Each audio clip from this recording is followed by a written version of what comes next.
Salut! Donc, on part. Ici pour le A, c'était super. Ici pour le B, tu as trouvé les bons volumes de pièces détachées, mais quand c'est venu le temps de les additionner, malheureusement, je ne sais pas ce qui s'est passé, mais ça donne pas un bon résultat. Donc, 1407,43 plus 1072, je sais pas combien, moins 183,26. Ça ne donne pas 2663. Malheureusement, ça donne 2295,72. Donc, tu y étais presque. Good job. Ici, rien à dire, c'est parfait. Ici, j'ai noté l'aire d'une sphère, c'est 4 pierres carrées. Donc, toi, tu as déjà pris la demi-sphère ici, puis tu l'as redivisé par deux. Donc là, on avait comme l'aire du quart d'une sphère. C'est pas ça qu'on veut. Si on le fait là, avec la bonne formule, soit 2 pierres carrées pour la demi-sphère, pour son aire, on obtient que la grande sphère mesure 401,92, la petite 307,72. Et le contour, donc c'est comme un grand disque et on enlève un petit disque au centre, donc on fait grand disque moins petit disque. Donc, ça donne 47,1. Tu l'avais eu ici. Good job. Donc, quand on additionne ces trois affaires-là, ça donne 756,74.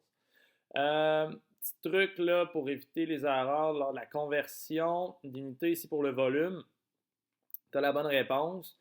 Tu t'es pas trompé, là, mais je te donne un truc quand même, parce que c'est toujours utile. Moi, je convertis mes unités avant. Comme ça m'évite de me planter quand je fais ça ici. Tu l'as bien fait, mais d'un coup, tu sais, d'un examen, on est stressé, on ne sait pas. Moi, je convertis mes unités avant, donc j'aurais pris R égale 0,7 décimètres ici au lieu de 7 centimètres. Donc, j'arrive direct en décimètres cubes. C'est un petit truc, là, tu n'es pas obligé de le faire, mais moi, je suggère, ça va bien. 6, number one. 7, quelle est l'heure de la boule? Qu'est-ce qui s'est passé ici? Oui, donc je pense que c'est une erreur de pitonnage. Donc, quand tu es rentré dans ta calculatrice, je pense que tu aurais pitonné 245 fois 3 divisé par 4 fois pi. Donc, tu as comme fait le fois pi sur tout ça. En tout cas, quand je rentre ça ici dans la calculatrice, ça me donne le même résultat que toi. Alors que quand je prends mon temps, là, c'est comme je te dis, prends ton temps pour rentrer les trucs un à un dans la calculatrice. Tu devrais trouver un rayon de 3,88 mm. Donc, ici, c'est rassurant. On voit que le problème, là, c'est pas ta compréhension, c'est vraiment juste le pitonnage. Là, c'est moins grave, ça. Donc, la bonne aire, c'est ça ici. 8, c'est parfait. Donc, ça, c'est la démarche de ton 8. Là. C'est pour ça que j'ai dit que c'était parfait. Ici, pour le 5, tu as tout bien fait. C'est juste que rendu ici, tu as pris un cône. Il y a ça. Donc, tu as pris 40,05, mais ça, c'est un cône. Donc, on veut 4 cônes. Donc, on prend 4 cônes. Ça nous donne un volume de ça. Et le reste de ta démarche, là, tu sais quoi faire. C'était correct. Là. Tu multiplies le volume en litres par le prix en dollars de chaque litre. C'est bien parfait.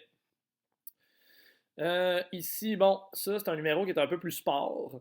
Je ne sais pas qu'est-ce qui vous est demandé, qu'est-ce qui est attendu de vous en classe. Moi, je vais te dire, ta démarche est bonne pour faire une estimation. Je ne sais pas si, vu que Loïc et Camille, eux, ont fait des estimations, si nous, on veut avoir la vraie réponse. Pour avoir la vraie réponse, il faut dire le volume total de 90 mètres cubes, il est égal au volume du cône plus le volume du cylindre. Donc, le volume du cône, c'est la base B fois la hauteur du cône divisé par 3.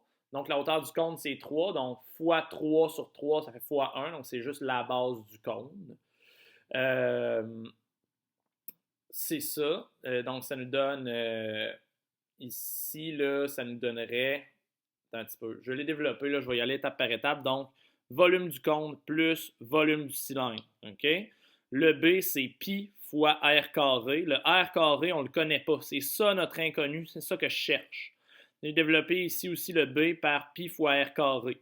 J'évalue ma parenthèse ici. Donc, pi fois hauteur du cône divisé par 3. Pi fois hauteur du cône divisé par 3, c'est égal à 3,14. Pi fois la hauteur du cylindre, pi fois la hauteur du cylindre, c'est égal à 25,12. Donc, la seule affaire que je n'inclus pas ici dans cette ligne-là, c'est R carré. Donc, je me ramasse avec volume égale la parenthèse ici, qu'on a dit que c'était 3,14 fois R carré.